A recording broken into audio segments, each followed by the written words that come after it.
C'est une grande déception parce que nous pensions qu'avec le nouveau régime et les critiques qui ont précédé son avènement,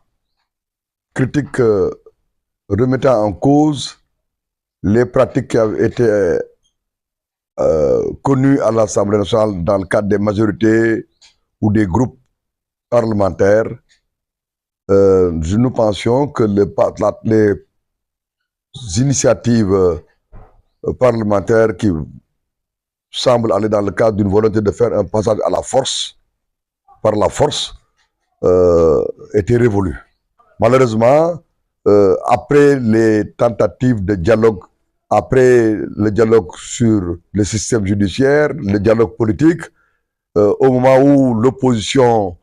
reprochait au président de la République, Bassirou Diomaye Diakhar Faye, de ne pas avoir mis un mécanisme de suivi pour la mise en œuvre qui impliquait la société civile et l'opposition, cependant que lui-même était en train de finaliser ses avant-projets, c'est à ce moment précis que le régime PASTEF a choisi de sélectionner seulement 2 lois qui les arrangent. Or, on ne légifère pas pour le particulier, on légifère pour le général. Et c'est pourquoi c'est une déception que nous avons. La preuve d'ailleurs, quand ils ont fini d'adopter cette loi, son Excellence le Président de la République, fort de ses prérogatives constitutionnelles, les a appelés à une seconde lecture. Je crois qu'ils n'ont pas... ils ont fait dans le tchédouisme sénégalais en s'entêtant. Ils auraient dû se souvenir d'un adage bien connu, Erares humanes est, persévérer diabolicum. L'erreur est humaine, persévérer dans l'erreur est diabolique. Malheureusement, ils ont encore une fois plus commis leur forfait et ce que j'appelle homerie de la classe politique, chez certains acteurs de la classe politique, c'est-à-dire au lieu de faire du nité, ils font du nit-nit-lou, du ngand-ngand-lou. Ils se sont résignés à ne pas faire de recours. Je crois qu'ils ont raté une bonne occasion de faire dans la pédagogie parce que certainement s'ils avaient fait un recours dans les délais, dans les meilleures conditions, peut-être que le droit aurait été dit par le Conseil constitutionnel. réew mi de Sénégal dañu waxoon ne réewu dialogue la réewu diisoo sottante xalaat ba tax na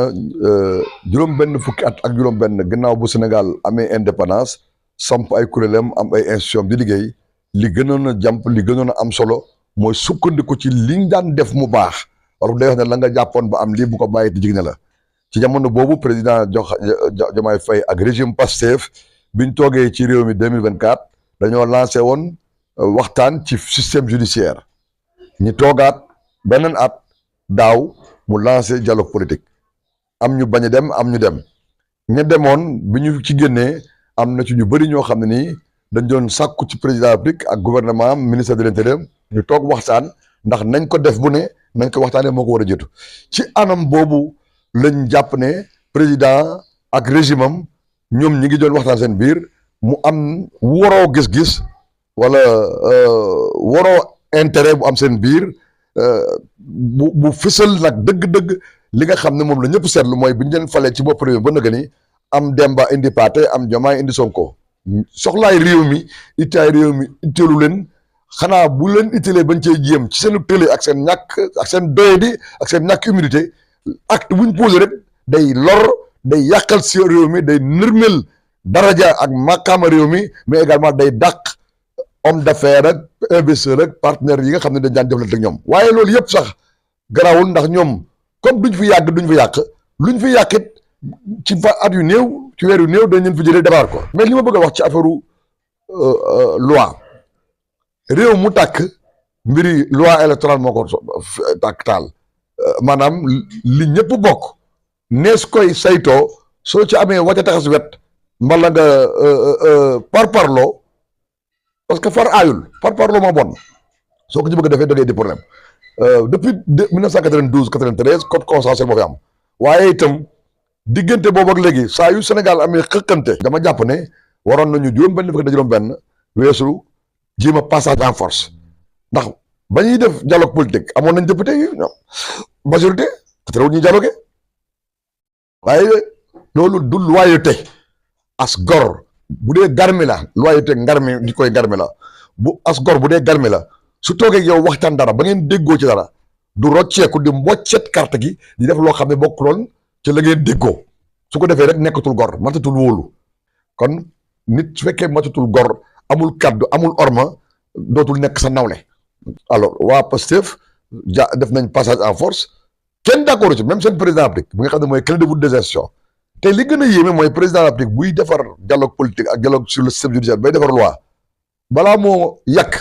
ci biir jamonoy ndugg ma ak ca jamonoy togg ba dana laaj dana diisoo ak fa mbaga ne nekkee benn conseil constitutionnel ndax conseil constitutionnel la tudd ndax tudd conseil sant constitutionnel moom da lay xelal en amont maanaam ci njëlbeen en aval ak ca cappaandaw la yëpp mën na laa xelal. léegi nag jàpp naa ne opposition bi waruñu sàgganee def recours